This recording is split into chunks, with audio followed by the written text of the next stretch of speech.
আলাউদ্দিন। আমি রোজার একদিন আগে শুক্রবার দিন যাই রাত্রে তালুকদার ওই মসজিদে ঘুমাইতেছিলাম। তা ওই দিন আবার এদিকে গাজীর কেলুর গান হয়েছিল। তো জিহাদ নামে একটা ছেলে, সে আবার ওই মাদ্রাসায় পড়ে, মাদ্রাসা বন্ধ।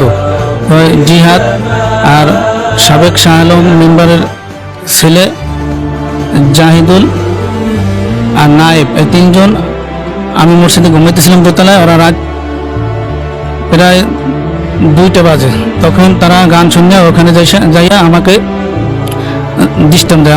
আমার দরজা খুলতে কয় মসজিদে ওরা থাকার জন্য।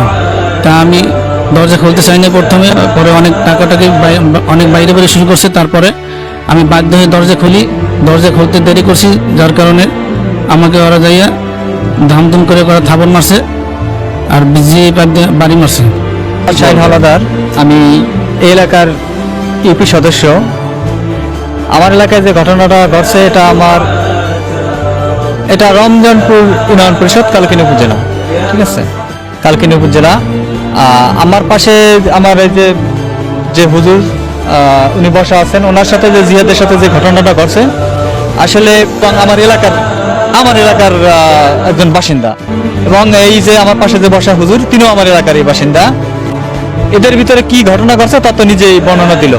আসলে যে ঘটনা ঘটছে এটা আসলে আমাদের এটা দুঃখজনক ঘটনা, এটা কোনোভাবেই মেনে নেওয়া যায় না।